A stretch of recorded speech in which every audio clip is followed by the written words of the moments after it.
Swaraj news కి స్వాగతం. హుస్నాబాద్ పట్టణంలో అభివృద్ధి పరుగులెత్తాలంటే టీఆర్ఎస్ అభ్యర్థుల కారు గుర్తుకు ఓటు వేసి గెలిపించాలని ఎమ్మెల్సీ తక్కలపల్లి రవీంద్రరావు, మాజీ ఎమ్మెల్యే ఓడతల సతీష్ కుమార్ ఓటర్లకు విజ్ఞప్తి చేశారు. శుక్రవారం హుస్నాబాద్ పట్టణంలోని 6, 7, 8, 18, 19 వార్డులో ఇంటింటికి తిరిగి ఎన్నికల ప్రచారం నిర్వహించారు. ఈ సందర్భంగా వారు మాట్లాడారు. ఒకసారి కాంగ్రెస్ పార్టీని నమ్మి దేవుళ్ల లాంటి కేసీఆర్ ను దూరం చేసుకున్నామని, మరోసారి వాళ్ళ గారడి మాటలు నమ్మి మోసపోద్దని ఓటర్లకు పిలుపునిచ్చారు. గారడి మాటలు మోసం చేయడంలో అక్కడ సీఎం రేవంత్ రెడ్డి, ఇక్కడ మంత్రి పొన్నం ప్రభాకర్ ముందుంటారని అన్నారు. ఓట్ల కోసం వచ్చే కాంగ్రెస్ నాయకులకు నెలకు 2500 తులం బంగారం స్కూటీల గురించి అడిగి నిలదీయాలని అన్నారు. ఇక్కడ విచ్చేసిన మిత్రులకు, అన్నదమ్ములకు, ఆకాశంలకు, ప్రెస్ మిత్రులకు, మీడియా మిత్రులకు ప్రతి ఒక్కరికి కూడా పేరు పేరున ఉదయపూర్వక నమస్కారాలు తెలియజేసుకుంటూ, అదేవిధంగా 7వ వార్డు నుంచి వెళ్ళి మనం స్వాగతం పలుకుతున్న వారందరూ కూడా, రజనీ దిశలో వచ్చిన వారందరూ కూడా గుర్తు మీద వచ్చిన ఎన్నికలు మరి మొదలు వచ్చిన మున్సిపాలిటీ ఎన్నికలే. హుస్నాబాద్ మున్సిపాలిటీ ఎన్నికల సందర్భంలో కూడా ప్రతి ఒక్క ఇంటింటికి పోయి ప్రచారం చేసి మరి కారు గుర్తును గెలిపియాలి, లక్ష్మణ్ నాయక్ గెలిపియాలి, అదేవిధంగా రజనీకాంత్ గెలిపియాలని చెప్పి కూడా మాట్లాడడం జరుగుతున్నది. ఎందుకు జరుగుతున్న కారణం ఏంది? 2 సంవత్సరాల నుంచి వెళ్ళి కాంగ్రెస్ ప్రభుత్వం వచ్చినప్పటికెళ్ళి వాళ్ళన్న మాట ఒక్కటి కూడా నిలబెట్టుకోలేదు. అన్ని గ్యారెంటీ చేసిన మొదలుపెట్టాడు, గ్యారెంటీ చేసుడు. అవునా కదా? ఇవాళ మహిళలకు 2500 రూపాయలు చొప్పున ఇస్తా అని చెప్పండి. పడతానే మీకు ఇవాళకి 60,000 రూపాయల బాకీ ఉన్నాడు. ఆయన ఉన్నాడా లేడా? మన బాకీ కార్డు మంచినప్పుడు చెప్పిన, అయ్యా మీకు ఇప్పుడు 65,000 రూపాయలు మహిళలకి ఇవ్వాలి అన్నాడు. స్కూటీ ఇస్తానని చదువుకునే వాళ్ళకి వచ్చిందా?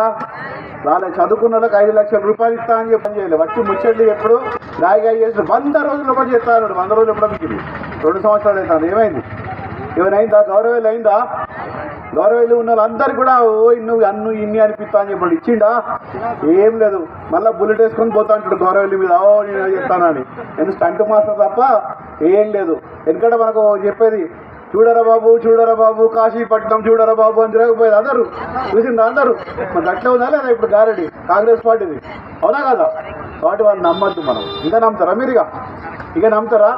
నా పరిస్థితి ఏది? నేనేమో అబద్ధం ఆడా, దేన్ని చెప్పా, ఇదే చేస్తా అంట, గదే చేస్తా, మీరు అడిగింది అవుతుందా కాదా చెప్తా, కాకపోతే దండం పెడతా, అయ్యా నా నిమిషాలు కాదు మళ్ళీ చూద్దామని చెప్తా. అంతేనా కదా? ఇంతమంది ఏం పోతా అంటే మా ఆడబిడ్డ ఇక్కడ ఉన్నది, గౌరవిల్లి ఆడబిడ్డ. నాకు రాగానే చెప్పిన, అందరితో పెద్ద గుంపేసుకొని వచ్చింది. 280 మందికి రావాలి పాపం.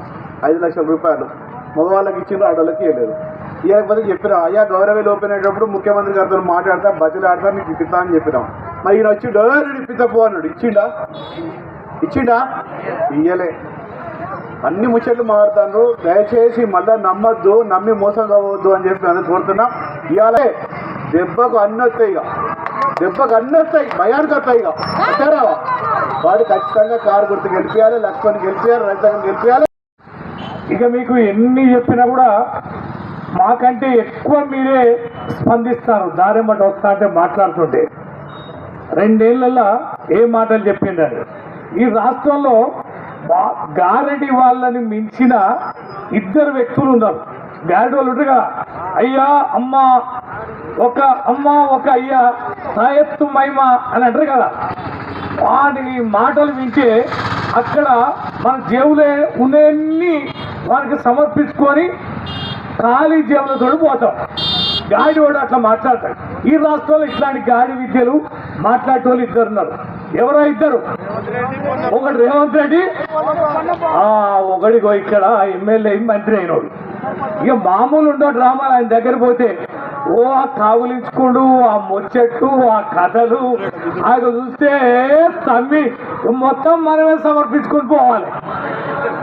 ఇట్లాంటి మాయగాడు తాంత్రికుడు 2 ఏళ్ల నుంచి ఏమో బాగా ఊడబోలిసినట్టు నిన్న మాట్లాడుతూ మీటింగ్ జరుగుతాడా మైక్ బంద్ చేసుకొని పోతాడు, ఒక దగ్గర ఆగుతారు. అంటే ఎంత బలుపు, ఎంత మదం ఈ కాంగ్రెస్ పార్టీకి రాష్ట్రంలో పెరిగిందనడానికి ఇంతకు మించిన నిదర్శనం ఇంకోట్లేదు. నిన్న మునగాడు అంటాడు మంత్రి గారు, ఏమన్నా ఉండి ఏమంటాడంటే, ఏమో అమ్మలారా తెలరా నీకు రేషన్ కార్డులు వచ్చినాయా, సన్న బియ్యం వచ్చినాయా, ఆర్టీసీ బస్సు ఎక్కుతారా అన్నాడు. మరి అదే మునగాడు ఇది కూడా వచ్చు కదా, 2500 వస్తున్నాయా అమ్మలారా అక్కలారా, తులం బంగారం వచ్చిందా అమ్మలారా అక్కలారా, మీరందరూ గృహప్రవేశాలు చేసుకుర్రా మీ నచ్చిన ఇళ్లతోటి అమ్మలారా అక్కలారా, మీ వేసిన రోడ్లని నున్నగా మంచిగా ఉన్నాయా, డ్రైనేజీలో నీళ్లు ఇట్లా పరిగెత్తిపోతున్నాయా, మీరు పోతున్న హాస్పిటల్లో మందులు బాగున్నాయా, డాక్టర్లు బాగా చూస్తారా?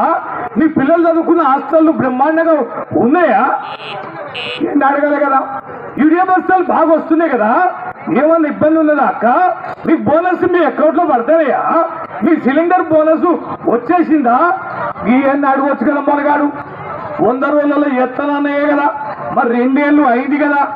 2 ఏళ్ళు అయినా చేయలే కానీ 2 ఏళ్ళు అయినాక చేసిన ఒక 3-4 విషయాలు పట్టుకొని చేసినాం. అరే రాష్ట్రం మొత్తం చేసింది వదిలేదా భయ్? అది మీరు రేవంత్ రెడ్డి గాడి విద్య చూపిస్తూనే ఉన్నాడు. నీ ఉత్సవాలు ఏం చేసినావో చెప్పు నువ్వు. ఇది ఎప్పుడో నాయన అంటే రేషన్ కార్డులు వస్తాయా? ఎమ్మెల్సీని నాకు రాష్ట్ర వ్యాప్తంగా ప్రోటోకాల్ ఉంది, నన్ను ఇన్ఛార్జిని ఇక్కడ వేసిండ్రు, నేను వచ్చిన. మరి నిన్ను కూడా మౌబాల్ ఇన్ఛార్జ్ చేసిండ్రు, నువ్వు కూడా ఒకరోజు వచ్చినావు. ఒకరోజు వస్తే అబ్బా పొన్నం ప్రభాకర్ గారు మా మైబాద్ ఏరియాలో తిరుగుతాడు బాగా, ఇక మొనగాడ బాగా గెలిపించాడు అనుకున్నాం. ఒకటే రోజు వచ్చిండు, కానీ నేను కొత్త పిచ్చగాడని నేను ఏం అనలే. ఆయన చాలా ఎక్కువ మాట్లాడిండాడ మా మైబాద్కి వచ్చి. దెబ్బకే సనుకులు జారిపోయి ఇక్కడ బీఆర్ఎస్ ఇవాళ నేను ఇప్పుడు 2 అడిగిన, నేను 7వ వార్డు పోతాను, 6వ వార్డు అడిగిన. ఎక్కడ చూసినా ఈసారి లక్ష్మణ్ నాకు గెలుస్తాడు అంటారు. పెరుమల్ల రజని ఎంట్రే కాలేదు, నేను వచ్చే ముందు ఎట్లా ఆడితే రజని బ్రహ్మాండంగా గెలుస్తుందనంట. మొన్న మేము 2 వార్డులు తిరిగినాం, వదిలేసాడు. ఆడ వదిలేసి ఏం చేస్తాడు? గల్లీ పట్టుకొని తిరుగుతాడు. ఇంతకాలం ఎందుకో తిరగలే? హుస్నాబాద్లో సమస్యలు ఉన్నాయని ఎందుకో తిరగలే? ఈడ ఓడిపోతున్నావు, నీ ఇజ్జత్ పరువు మానం మర్యాద పోతేని ఇవాళ నువ్వు గల్లీ ఇల్లు పట్టుకొని తిరుగుతున్నావు. అంటే నువ్వు నిజంగానే అంత ధీమాయి ఉంటే, నిజంగానే ఈ ప్రభుత్వం గొప్ప పనులు చేస్తే, నిజంగానే ఈ మంత్రి గొప్ప పనులు చేస్తే వచ్చి మా మైబాద్ పార్లమెంట్ పరిధిలో తిరగాలి కదా, నీ ఇన్ఛార్జి పరిధిలో తిరగడు కదా. ఆడనుకో ఇచ్చా బాధ్యతను వదిలేసి ఇక్కడ తిరుగుతున్నవేంటి పొన్నం ప్రభాకరు? ఒక మంత్రి వై ఉండి సిగ్గనిపించడాలే ఒక వార్డుల చుట్టూ తిరగడానికి? నీ ప్రచారంతోటే, నువ్వు చేసిన అభివృద్ధితోటే, నీ మాటతోటే, నీ మంచితనంతోటే బ్రహ్మాండంగా గెలవాలి కదా 20 వార్డులు. అంటే భయం వచ్చింది, ఏం చేయలేదని నీ డొల్లతనం, నీ యొక్క మా బట్టబాజీ మాటలో తీరు ఇవాళ ప్రజలకు అర్థమైంది. కాబట్టి ఇవాళ చూస్తా నయాన చూసిండు, పాయలు అన్నాడు, పోయిపోయాడు. వాళ్ళు వెనక ఒక్కరు పోలే. ఏడపోయినా మన బీఆర్ఎస్ఏ ఉన్నారు, పార్టీ క్యాడర్ కదలే. ఇంకా పౌరుషం వచ్చింది, ఒక్కసారి బుద్ధి చెప్పాలనే ఆలోచన ఇవాళ ప్రజలకు వచ్చింది.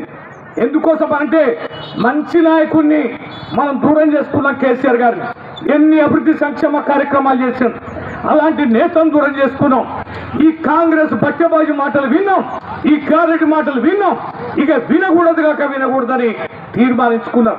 అందుకనే మొన్న పార్టీ గుర్తులు కాకుండా బీఆర్ఎస్ పార్టీ సర్పంచ్లు ఎంతమంది గెలిచారు? నీ నియోజకవర్గంలో గెలిచారు కదా మంత్రి గారు. నువ్వు ఎన్ని డబ్బులు పంపించినా, నువ్వు ఎంత తిరిగినా నీకు అడ్డం తిరిగి గెలిపించారు కదా సర్పంచ్. మా సతీష్ అన్న అలా ఓకగా పట్టించుకోకున్నా కూడా నీవు ఏ రకంగా బీఆర్ఎస్ గెలిచిందో చూసినావు.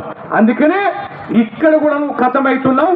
ప్రజలు సిద్ధంగా ఉన్నారు, బీఆర్ఎస్ పార్టీ కావాలంటున్నారు, కాంగ్రెస్ బుద్ధి చెప్పాలనుకుంటున్నారు, మెడలు వంచాలనుకుంటున్నారు. ఇచ్చిన హామీలు అమలు పరిచేదానిక మీ అంటగాగం మా ఓటును మలినం చేసుకోరని ఇవాళ ప్రజలు అనుకుంటారు. కనుకనే ఇవాళ మీలో భయం వచ్చింది, కనుకనే ఇవాళ ఇల్లు తిరుగుతుందని ఈ సందర్భంగా నేను అనుకుంటున్నా. మంచి అభ్యర్థులు ఉన్నారు 6-7 వార్డులలో కూడా, వాళ్ళు గట్టిగా పనిచేస్తున్నారు.